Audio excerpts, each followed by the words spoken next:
मैं सरफराज मोबिन आप लोगों का स्वागत करता हूं आपके यूट्यूब चैनल ज्ञान स्टडी सेंटर पर। तो आज हम लोग वेक्टर के अगले लेक्चर में पोजीशन वेक्टर के बारे में पढ़ेंगे। ये पोजीशन वेक्टर क्या होता है, इससे पहले हम लोग बहुत सारी चीज़ों के बारे में पढ़ चुके हैं। वेक्टर क्या है, स्केलर क्या है, टाइप्स ऑफ वेक्टर उसके बारे में पढ़ चुके हैं, रिप्रेजेंटेशन ऑफ वेक्टर। सारे वीडियो का छोटा छोटा वीडियो इसी यूट्यूब के चैनल पर बना दिया गया। आप लोग जाकर वहाँ पर आराम से देख सकते हैं। आज हम लोग पढ़ेंगे पोजीशन वेक्टर। ये पोजीशन वेक्टर क्या होता है, तो लिखा हुआ है कि a vector which represent the position of particle with respect to origin. किसी वेक्टर को लिखना वैसे लिखना जो ओरिजिन के रिस्पेक्ट में लिखा गया, कि वो ओरिजिन से कितना दूरी पर है और ओरिजिन से किस दिशा में है, उस तरह से लिखने को ही हम लोग पोजीशन वेक्टर कहते हैं। और नाम में ही सब कुछ है। पोजीशन वेक्टर मतलब वेक्टर के पोजीशन को जो जिस तरह से बताते हैं उसी को हम लोग कहते हैं पोजीशन वेक्टर। मतलब वेक्टर के वेक्टर कहाँ पर लाई करता है, किस डायरेक्शन में लाई करता है, सब चीज़ को इस वेक्टर के द्वारा बता दिया जाता है। तो ये वेक्टर क्या है कि ऑरिजिन के रिस्पेक्ट में लिखा जाता है। जैसे कि एक पार्टिकल मान लेते हैं कि 2, 3, 4 इस वाले प्लेन में रखा गया है। तो इसका क्या मतलब ओ ए वेक्टर है। सिंपल है, लिखा गया कि ओ ए एक वेक्टर है। तो यहाँ पे अगर हम इसको लिखेंगे कि ओ ए वेक्टर कैसे लिखा जाएगा या फिर इसका पोजीशन क्या है, तो इसको लिखने का आप लोग तरीका पहले जान चुके हैं, जो ऑर्थोगोनल कोऑर्डिनेट सिस्टम में बताया गया था। 2, 3, 4 जो ये ऑरिजिन के रिस्पेक्ट में या ऑरिजिन से कितना दूरी पर है या ऑरिजिन से किस दिशा में, इस सब चीज़ों को वो वेक्टर अपने आप रिप्रेजेंट कर देगा। तो यहाँ पे हम लोग वो ए वेक्टर के बारे में अगर लिखें तो क्या लिखेंगे कि ये सब पॉजिटिव है, 2 भी पॉजिटिव, 3 भी पॉजिटिव, 4 भी पॉजिटिव, मतलब सब क्या है, पॉजिटिव डायरेक्शन में लाई करता होगा। ये एक्स एक्सिस के अलॉन्ग है, ये वाई एक्सिस के अलॉन्ग है और ये जेड एक्सिस के अलॉन्ग है। एक्स एक्सिस के अलॉन्ग हम लोग क्या लिखते हैं, आई कैप, वाई एक्सिस के अलॉन्ग जे कैप, जेड एक्सिस के अलॉन्ग के कैप। तो यहाँ पे हम लोग लिखेंगे 2 आई कैप, मतलब कि 2 मीटर या 2 किलोमीटर जो भी यूनिट होगा उसका, वो आई एक्स एक्सिस में चला गया या एक्स एक्सिस के अलॉन्ग होगा उसका डायरेक्शन। इसी तरह से +3 क्योंकि ये पॉजिटिव है, +3 जे कैप कहाँ जाएगा, ये वाई एक्सिस के अलॉन्ग होगा। इसी तरह से 4 के कैप, 4 के कैप ये किस डायरेक्शन में होगा, तो जेड एक्सिस के अलॉन्ग होगा। ये पार्टिकल जेड एक्सिस के अलॉन्ग मूव कर रहा होगा। और ये जो पार्टिकल है ये 2 आई कैप, 3 जे कैप, 4 के कैप, ये ओरिजिन से इस इतनी दूरी पर और इतना इस डायरेक्शन में लाई कर रहा है, ये सब कुछ इसमें बता दिया गया। तो ए वेक्टर लिख सकते हैं हम लोग इस तरह से। अगर हम लोगों को बोला जाए सिर्फ ओ ए वेक्टर का मैग्नीट्यूड लिखिए तो कैसे लिखेंगे, तो अगर हम लोग 10th अच्छे से पढ़ के आ रहे होंगे ईमानदारी पूर्वक, तो यहाँ पे कुछ बताने की ज़रूरत नहीं है आप लोगों को एक्स्ट्रा। आप लोग क्या कर सकते हैं, यहाँ पर दिमाग लगा के बता सकते हैं कि ये ओ ए का मैग्नीट्यूड कितना होगा। हम लोग पहले ही जान चुके हैं कि जो ग्राफिकली वेक्टर को रिप्रेजेंट किया जाता है, जैसे यहाँ पे ग्राफिकली रिप्रेजेंट किया गया है, तो इसमें क्या होगा कि इसका एक हेड होता है, इसका एक टेल होता है, और इस वेक्टर का जो एरो का जो निशान है, जो सिंबल है, इस बॉडी का जितना लेंथ होगा वही उसका मैग्नीट्यूड होगा। लेंथ का मतलब क्या है कि इसकी लंबाई हम लोग कैसे मेजर कर सकते हैं। अब हम लोग डिस्टेंस फार्मूला अगर पढ़कर आ रहे होंगे तो यहाँ पे आराम से बता सकते हैं कि इसका डिस्टेंस क्या होगा। वहाँ पे सिर्फ एक्स वाई होता था, यहाँ पर एक्स वाई जेड तीनों हैं, तो यहाँ पे निकाल कैसे सकते हैं हम लोग पढ़कर आए थे। तो क्या पढ़े थे कि x² मतलब x2 - x1 का whole square plus y2 - y1 का होल स्क्वायर। और एक और चीज़ अगर हम लोग ऐड कर दें z2 - z1 का होल स्क्वायर, ऐसा इसके ऊपर क्या लगा देते थे, अंडर रूट, यही हो जाता था डिस्टेंस फार्मूला। तो यहाँ पे अगर हम लोग डिस्टेंस निकालें तो कैसे निकालेंगे, 2 में से 0 घटाएंगे, 3 में से 0 घटाएंगे और उसका स्क्वायर करेंगे, 4 में से 0 घटाएंगे और उसका स्क्वायर करेंगे। तो अगर हम निकालें तो आराम से लिख सकते हैं 2 - 0 का होल स्क्वायर प्लस 3 - 0 का होल स्क्वायर, 4 - 0 का होल स्क्वायर, और इसके ऊपर रहेगा अंडर रूट। ओ ए का मैग्नीट्यूड निकालते हैं, 2 में से 0 घटाएंगे तो कितना आएगा, 4, 2 में से 0 घटाएंगे तो 2 का स्क्वायर प्लस 3 का स्क्वायर प्लस 4 का स्क्वायर, इसके ऊपर अंडर रूट। 2 का स्क्वायर कितना होता है, तो 2 का स्क्वायर होता है 4, 3 का स्क्वायर 9 और 4 का स्क्वायर 16, तो कितना हो जाएगा 16, 9, 25, 4, 29, मतलब अंडर रूट में कितना रहेगा, अंडर रूट 29। कुछ भी हो सकता है, यूनिट इसका कुछ और होगा। यूनिट वेक्टर नहीं है। यूनिट का मतलब किलोमीटर, मीटर, मीटर पर सेकेंड, न्यूटन, इस तरह से कुछ भी यूनिट हो सकता है। अब एक और चीज़ है कि यहाँ पे इस वेक्टर का जो रिप्रेजेंटेशन था इसमें अजीब तरह से लिखा होता है 2i कैप, 3j कैप और 4k कैप। तो इससे हम लोग वेक्टर का मैग्नीट्यूड निकाल लिया। अगर कोई और पूछे कि इस वेक्टर का डायरेक्शन क्या होगा, तो इसको निकालने का भी तरीका है। मतलब वेक्टर का डायरेक्शन का क्या मतलब, इसका यूनिट वेक्टर निकालना है। और यूनिट वेक्टर क्या होता है, उसके ऊपर सिर्फ कैप लगा देना। तो ये एक वेक्टर है, इसका हम लोगों को डायरेक्शन निकालना है, तो इसके ऊपर क्या लगा देंगे, कैप। तो वो एक कैप इसका डायरेक्शन हो जाएगा। अब इसका जो डायरेक्शन होगा वो एक कैप, इसको हम लोग कैसे बता सकते हैं कि वो एक कैप का डायरेक्शन कैसे होगा। तो हम लोग पीछे भी फॉर्मूला पढ़ कर आए कि जैसे मान लो ए वेक्टर है, तो ए वेक्टर को लिखने का एक और तरीका होता है, मॉड में ए वेक्टर इंटू में ए कैप। इसी को थोड़ा सा और आगे लेके जाए तो ए कैप निकालने का क्या हो जाएगा, ए वेक्टर और अपॉन में ए मॉड। मतलब जो वेक्टर और वेक्टर लिखो और उसी वेक्टर के मैग्नीट्यूड से डिवाइड लगा दो, तो आपको उस वेक्टर का डायरेक्शन मिल जाता है। तो यहाँ पे ओ ए का क्या लिखना हम लोगों को, वेक्टर। तो ओ ए वेक्टर और ओ ए का हम लोगों को मैग्नीट्यूड लिखना है, बस हो गया। ओ ए कैप लगा दो और ओ ए जो वेक्टर है, वेक्टर क्या है 2i cap plus 3j cap plus 4k cap. इसका डिवाइड लगाएंगे ओ ए मैग्नीट्यूड का। अभी जस्ट निकाले ओ ए मैग्नीट्यूड √29 √29 √29 हो गया। बस ये इसका डायरेक्शन निकल गया। मतलब ये इसका यूनिट वेक्टर है, किस वेक्टर का, ओ ए वेक्टर का यूनिट वेक्टर है। इसी को और अच्छे से लिखा जाए तो O A unit vector 2i cap upon में √29 प्लस 3j कैप अपॉन में √29 प्लस 4k कैप अपॉन में √29 हो गया। तो यहाँ पे जो हम लोग पोजीशन वेक्टर देख रहे हैं, पोजीशन वेक्टर क्या है, कोई भी वेक्टर का रिप्रेजेंटेशन जो ओरिजिन के विद रिस्पेक्ट में लिखा जाए उसी को हम लोग बोलते हैं पोजीशन वेक्टर। और पोजीशन वेक्टर को हम लोग लिखते हैं उसके वो जो वेक्टर है एक्स एक्सिस के अलावा कितना है, वाई एक्सिस के अलावा कितना है और जेड एक्सिस के अलावा कितना है, सबको हम लोग इस तरह से लिखते हैं। जैसे कि 2i कैप जो भी कोऑर्डिनेट सिस्टम दिया रहा है, पॉजिटिव नेगेटिव जो भी, उसका डायरेक्शन के साथ लिखना 2i cap plus 3j cap plus 4k cap. 2i cap मतलब एक्स एक्सिस में 2 यूनिट दूरी पर, 3j कैप मतलब वाई एक्सिस में 3 यूनिट पर, 4k कैप मतलब जेड एक्सिस में 4 यूनिट पर। इस तरह से लिख दिया। अब इस वेक्टर में ना हमको डायरेक्शन का पता चल रहा है सही से और न ही मैग्नीट्यूड का, कि इस वेक्टर का जो मैग्नीट्यूड है कितना है और डायरेक्शन कितना है। तो मैग्नीट्यूड निकालेंगे, सिर्फ वेक्टर की चार दोनों तरफ मॉड लगा दो। अब मॉड लगा रहे हैं तो सिर्फ डिस्टेंस फार्मूला लगा और आराम से निकालो। अगर इसका जनरलाइज फार्मूला लिखे हम लोग, जनरलाइज फार्मूला कि क्या होगा, जैसे कि मैग्नीट्यूड निकालने का जनरलाइज फार्मूला अगर लिखा जाए तो क्या लिख सकते हैं। अभी कुछ नहीं करना है, सिर्फ हम लोगों को जो ये 3 2 4 है इसको बदल के x y a b c में कर देते हैं, ए बी सी में कर देते हैं। तो अब हम लोग यहाँ से जनरलाइज फार्मूला भी लिख सकते हैं आराम से। अब इसी को कैसे लिखेंगे, A I cap plus B J cap plus C K cap, इस तरह से लिख देंगे। अब इसका हम लोगों को मैग्नीट्यूड निकालना है, तो मैग्नीट्यूड कैसे निकालेंगे, जैसे डिस्टेंस फार्मूला से निकालते थे। अब ए में से 0 घटाएंगे तो कितना होगा, ए ही होगा। तो हम लोग आराम से लिख सकते हैं अंडर रूट में ए स्क्वायर वेक्टर का प्लस बी स्क्वायर प्लस सी स्क्वायर, ये इसका निकल जाएगा आप लोगों को मैग्नीट्यूड। ये इसका हो गया जनरल फार्मूला, इसको हम लोग बोल सकते हैं जनरल फार्मूला, जो कहीं भी आराम से यूज कर सकते हैं क्या निकालने के लिए, तो किसी भी वेक्टर का मैग्नीट्यूड निकालने के लिए। अब इसी तरह से हम लोग यहाँ पर इसका यूनिट वेक्टर निकालते हैं, मतलब वेक्टर का डायरेक्शन निकालते हैं। तो वेक्टर का डायरेक्शन क्या निकालते हैं, क्या करेंगे, वेक्टर का डिवाइड वेक्टर लिखो और उसी वेक्टर का मैग्नीट्यूड का डिवाइड लगा दो, तो आपको मिल जाएगा यूनिट वेक्टर, जो हम लोग पहले से पढ़ के आ चुके हैं। ये इसका जनरल फार्मूला हो गया, ये मैग्नीट्यूड निकालने का है और ये डायरेक्शन निकालने का फार्मूला हो गया। तो ये किस चीज़ का हो गया जनरल फार्मूला, ये मैग्नीट्यूड निकालने का किसी भी वेक्टर का, और ये हो गया उस वेक्टर के डायरेक्शन के निकालने का फार्मूला।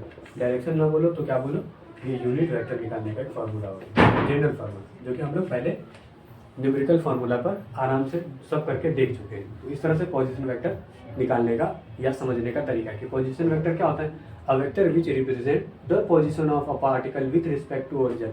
किसी भी वेक्टर का पोजीशन बताने के लिए किसके रिस्पेक्ट में, ओरिजिन के रिस्पेक्ट में, उसी को हम लोग बोलते हैं पोजीशन वेक्टर, मतलब वेक्टर का पोजीशन जो बताते हैं हम लोग। और वेक्टर लिखने का तरीका हम लोग पीछे लिख चुके हैं और सिमिलर कोऑर्डिनेट सिस्टम है, तो वहाँ पे आप जाके देख सकते हैं।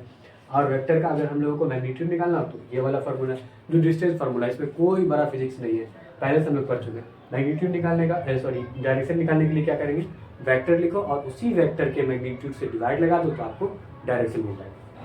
अब हम लोग पढ़ेंगे डिस्प्लेसमेंट वेक्टर के बारे में कि डिस्प्लेसमेंट वेक्टर क्या होता है। इससे पहले हम लोग पोजीशन वेक्टर के बारे में पढ़े। पोजीशन वेक्टर को लिखा कैसे जाता है, पोजीशन वेक्टर का मैग्नीट्यूड कैसे निकाला जाता है और उसका डायरेक्शन कैसे पता किया जाता है, इससे पहले हम देख चुके हैं। अभी हम लोगों को पढ़ना है डिस्प्लेसमेंट वेक्टर। ये डिस्प्लेसमेंट वेक्टर क्या होता है। वैसे डिस्प्लेसमेंट नाम पहले से सुनते हुए आ रहे होंगे, जैसे कि 9th का फिजिक्स पढ़े होंगे तो उसमें पढ़े होंगे डिस्प्लेसमेंट, डिस्टेंस, इस सब के बारे में। तो पोजीशन वेक्टर अगर बोला जाए तो एक तरह का डिस्टेंस है। डिस्टेंस तो नहीं बोलना चाहिए क्योंकि वेक्टर है वो, लेकिन अगर समझना चाहें वो एक तरह का डिस्टेंस है। और यहाँ पर डिस्प्लेसमेंट वेक्टर है। डिस्प्लेसमेंट क्या होता था, दो पॉइंट के बीच की शॉर्टेस्ट डिस्टेंस को ही हम लोग बोलते थे डिस्प्लेसमेंट वेक्टर, डिस्प्लेसमेंट बोलते थे। अब यहाँ पर डिस्प्लेसमेंट जो वेक्टर है ना, ये भी कुछ उसी तरह से, इट इज अ पोजीशन, ये एक पोजीशन है ऑफ अ पॉइंट, एक पॉइंट का with respect to another point, with respect to another point. इससे पहले जो पोजीशन वेक्टर था वो विथ रिस्पेक्ट टू ओरिजिन था, और यहाँ पे जो डिस्प्लेसमेंट है वो with respect to another point है। इसका क्या मतलब हुआ कि हम लोग दो पॉइंट के बीच के वेक्टर को ही दिखाएंगे तो उसी को हम लोग बोलेंगे डिस्प्लेसमेंट वेक्टर है। अब जैसे कि एक पॉइंट अपने पास बी जिसका ऑर्थोगोनल कोऑर्डिनेट सिस्टम दिया है 3, 4, 5, दूसरा है ए जिसका ऑर्थोगोनल कोऑर्डिनेट सिस्टम दिया गया 1, 1, 1 दिया गया। अब इस वेक्टर का जो हम लोग इस वेक्टर को क्या बोल सकते हैं कि ये कैसा वेक्टर है, तो ये वेक्टर जो हो जाएगा अपने को, ये हो जाएगा डिस्प्लेसमेंट वेक्टर, क्योंकि ये दो पॉइंट के बीच में है। मतलब एक पॉइंट को दूसरे पॉइंट के विथ रिस्पेक्ट में बताया गया है, एक पॉइंट को दूसरे पॉइंट के विथ रिस्पेक्ट में बताया गया है, तो इसको हम लोग क्या बोल सकते हैं, डिस्प्लेसमेंट वेक्टर। अभी डिस्प्लेसमेंट वेक्टर कैसे लिख सकते हैं, आप देख के लग रहा होगा कि कोई आदमी अगर पॉइंट ए पे है और बी पे गया तो वो कितना गया, मतलब कितना चला, तो कितना चला। एक पहले इस पॉइंट पे जो था, इस वाले जो पोजीशन में था वो एक्स एक्सिस में 1 यूनिट था, मतलब एक्स आई कैप था, 1 आई कैप था या आई कैप था, और बी में वो कितना चला, 3 आई कैप चला। तो कितना चला, टोटल कितना चला, तो वो चला 2 आई कैप। तो हम लोग क्या बोल सकते हैं कि वो जो इंसान चला होगा वो अलॉन्ग एक्स एक्सिस कितना यूनिट चला है, अलॉन्ग एक्स एक्सिस कितना यूनिट, 1 यूनिट। कितना यूनिट चला, 1 से 3 मतलब 2 आई कैप चला। सही है, 2 आई कैप मतलब 1 से 3 जाना। अगर तुम उससे नहीं समझ पा रहे हो तो तुम डिस्टेंस फार्मूला से देख लो, तो 3 में से 2 गया तो कितना होगा, 1 एक्स एक्सिस में कितना चला, तो 2 आई कैप चला। फिर अलॉन्ग वाई एक्सिस अगर देखें कि वाई एक्सिस में कितना चला, तो वाई एक्सिस का देख लो, एक्स एक्सिस में खत्म हो चुका है, तो 4 में से 1 मतलब 1 से 4 पर गया, मतलब कितना चला, 3 यूनिट चला, 3 यूनिट वाई एक्सिस में चला। तो हम लोग इसको बोल सकते हैं 3j कैप। अगर हम लोग बोले कि अलॉन्ग जेड एक्सिस कितना चला, तो इसको बताने का सिंपल तरीका है कि जेड एक्सिस में देख लो, वाई एक्सिस का खत्म कहानी, जेड एक्सिस में क्या 1 से 5 गया, मतलब कितना यूनिट चला, 4 यूनिट। यहाँ पे 5 में से 1 घटा लेंगे तो कितना आ जाएगा, 4। तो हम लोग बोल सकते हैं 4q कैप, सिंपल है। अगर हम अब इस वेक्टर को बोले तो ये वेक्टर कौन सा होगा, ए बी वेक्टर है। अगर हम इस वेक्टर को लिखना चाहें तो क्या लिखेंगे, 2 I cap plus 3j cap plus 4k cap, क्योंकि इतना ही यूनिट चला है। एक्स एक्सिस में 2 यूनिट, वाई एक्सिस में 3 यूनिट और जेड एक्सिस में 4 यूनिट। तो इसको हम लोग कैसे लिख सकते हैं, 2 I cap plus 3j cap plus 4k cap. ये क्या है, ए बी वेक्टर का पोजीशन है। ए बी वेक्टर का क्या है, पोजीशन है। ए बी वेक्टर का हमें पोजीशन आराम से बता सकते हैं, मतलब with respect to 2 position, 2 point के बीच में। अगर इसी को हम लोग जनरल थ्योरी के हिसाब से समझे तो क्या बोल सकते हैं, मतलब जनरल थ्योरी क्या होगा, कुछ नहीं है, समझना है तो हम लोग यहाँ पे समझ चुके हैं न्यूमेरिकल में। जनरलाइज्ड थ्योरी होता है, जनरलाइज्ड थ्योरी इसका है ना, न्यूमेरिकल वैल्यू को थोड़ा दूसरे वैल्यू से रिप्लेस करके इसको समझने का कोशिश करते हैं कि क्या है ये चीज़ जो डिस्प्लेसमेंट वेक्टर है ये क्या है। तो यहाँ पे अगर हम देखें तो इसको हम लोग ए बी सी से हम लोग क्या करते हैं, रिप्लेस कर देते हैं, और इसको हम लोग कर देते हैं EF से हम लोग इसको रिप्लेस कर देते हैं। तो अगर हम लोगों को अब इसका डिस्प्लेसमेंट बताना होगा तो कैसे बताएंगे, देखिए क्या करना है कि ये जो ए बी वेक्टर है इसमें हमको हेड में से टेल को घटाना है, मतलब हेड के ऑर्थोगोनल कोऑर्डिनेट सिस्टम में से टेल के ऑर्थोगोनल कोऑर्डिनेट सिस्टम को घटा देना है। सिंपल है। अब जैसे कि ए बी वेक्टर को लिखना है तो कैसे लिखेंगे, बोल सकते हैं कि हेड वेक्टर में से टेल वेक्टर को क्या करना है, घटा देना है, मतलब घटा देना है। तो हेड वेक्टर कौन कौन है, यहाँ पे a plus b plus c, मतलब a I cap plus b I cap plus c I cap c j के कैप, इस तरह से। टेल कौन है, ये है इस वेक्टर का टेल, ये d I cap e j cap f k cap, सबको घटा देंगे।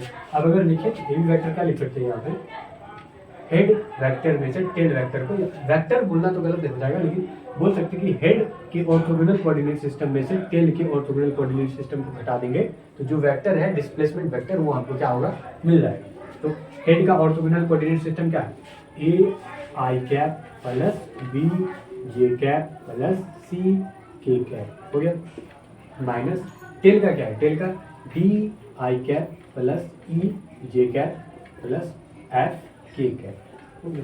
अब इसको घटा देंगे तो आराम से हम लोगों को क्या मिल जाएगा, एक वेक्टर का पोजीशन मिल जाएगा, मतलब डिस्प्लेसमेंट वेक्टर का पोजीशन मिल जाएगा। अब अगर इस वेक्टर अगर हम लोग निकाल लेते हैं, मतलब वेक्टर का पोजीशन हम लोग निकाल लेते हैं, तो उसके बाद तो मैग्नीट्यूड निकालना आसान है। मैग्नीट्यूड कैसे निकालते हैं, तो जो वेक्टर है उसमें उसके मैग्नीट्यूड का स्क्वायर करके उसका अंडर रूट करके हम लोग निकाल सकते हैं, जो पहले हम लोग पोजीशन वेक्टर में निकालना सीख चुके हैं। और उसके बाद हम लोग उस वेक्टर का डायरेक्शन भी निकाल सकते हैं। डायरेक्शन कैसे निकालते हैं, तो उसी वेक्टर के ऊपर कैप लगा दो और उसके इक्वल टू में क्या लिखते हैं, उस वेक्टर को और उस वेक्टर का हम लोग मैग्नीट्यूड से डिवाइड लगा देते हैं, तो क्या मिल जाता है हम लोगों को, यूनिट वेक्टर मिल जाता है, जिसको हम लोग डायरेक्शन बोलते हैं, उस वेक्टर का डायरेक्शन बोलते हैं। तो यहाँ पे जनरलाइज थ्योरी है। अब अगर इसी पर एक और चीज़ दे दिया जाए, मतलब हम लोग क्या करते हैं, फिर से चेंज कर देते हैं।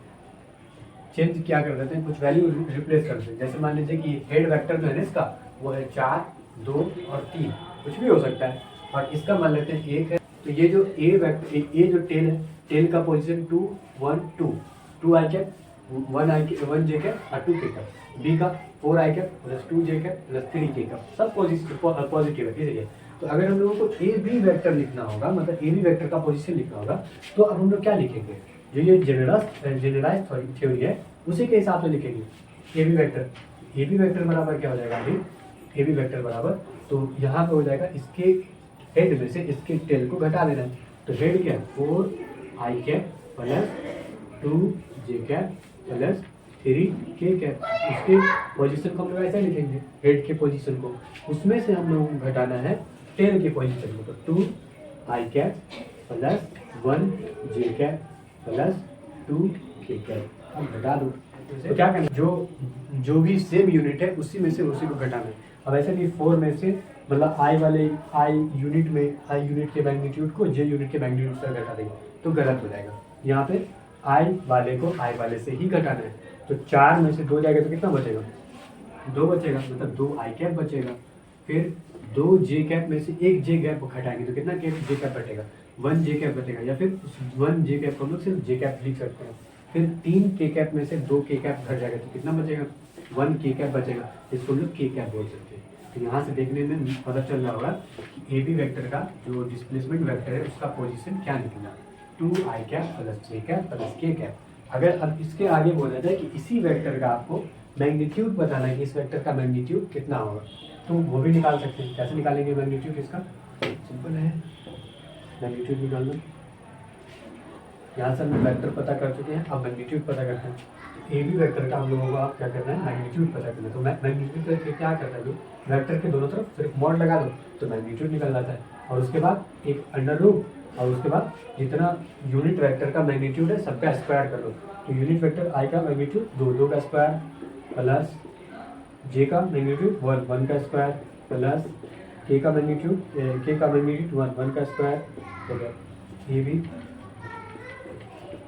2 का स्क्वायर 4, 1 का स्क्वायर 1 का स्क्वायर 1, तो कितना अंडर रूट 6 यूनिट, कुछ भी हो सकता है। यूनिट मतलब मीटर पर सेकेंड, मीटर, कुछ भी, यूनिट मतलब कुछ भी। अब इस वेक्टर का हम लोगों को डायरेक्शन बताना है कि इस वेक्टर का डायरेक्शन क्या होगा। तो डायरेक्शन निकालने के लिए क्या करते हैं, किसी वेक्टर को हम लोग मतलब कैप लगा देते हैं तो इसका डायरेक्शन पता चलता है। जैसे कि आई पर हम लोग कैप लगा रखे, तो आई का ये आई यूनिट जो है क्या बता रहा है, इस 2 यूनिट 2 आई कैप, मतलब 2 आई कैप किस डायरेक्शन में जा रहा है, तो एक्स एक्सिस के अलाउंग जा रहा है। तो ये आई कैप क्या बताता है, डायरेक्शन बताता है। तो सेम इसी तरह से वेक्टर का अगर हम लोग मैग्नेट कैप लगा देते हैं तो इसका ये मतलब होता है कि ए बी वेक्टर का डायरेक्शन क्या है। तो क्या करते हैं हम लोग, ए बी वेक्टर बनाओ और उसी वेक्टर के मैग्नीट्यूड से डिवाइड लगाओ, तो क्या मिल जाएगा अपने को, डायरेक्शन मिल जाएगा उस वेक्टर का। ए बी पर ए बी क्या प्लस जे कैप प्लस के कैप। डिवाइड किससे लगाना है, ए बी के मैग्नीट्यूड से, तो अभी जस्ट ए बी का मैग्नीट्यूड निकाले √6, तो √6 हो जाएगा, बस हो गया।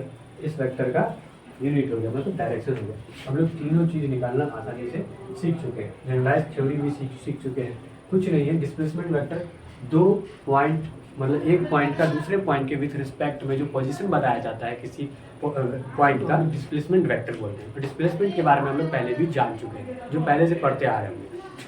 वेक्टर है तो बस डिस्प्लेसमेंट वेक्टर है, it is a position of a point with respect to another point. इसका जनरलाइज थ्योरी था आप लोगों को क्या, कि अगर किसी वेक्टर का हम लोगों को डिस्प्लेसमेंट वेक्टर का ये बताना हो, पोजीशन बताना हो, तो उसके हेड के ऑर्थोगोनल कोऑर्डिनेट सिस्टम में से टेल के ऑर्थोगोनल कोऑर्डिनेट सिस्टम को क्या करेंगे हम लोग, घटा देंगे, तो क्या मिल जाएगा हम लोगों को, डिस्प्लेसमेंट वेक्टर। इस तरह से आप लोगों का आज पोजीशन वेक्टर और डिस्प्लेसमेंट वेक्टर समाप्त होता है। अगले लेक्चर में हम लोग वेक्टर एडिशन के बारे में पढ़ेंगे, जो अच्छे से पढ़ेंगे। तो आज के लिए बस इतना ही। आप लोग अगर इससे पहले जो भी लेक्चर में डाउट हो रहा हो तो आप लोग कमेंट सेक्शन में बता सकते हैं कि यहाँ पे ये चीज़ नहीं समझ में आए, तो उसको अगले लेक्चर में आप लोगों को समझाने का पूरा कोशिश किया जाएगा।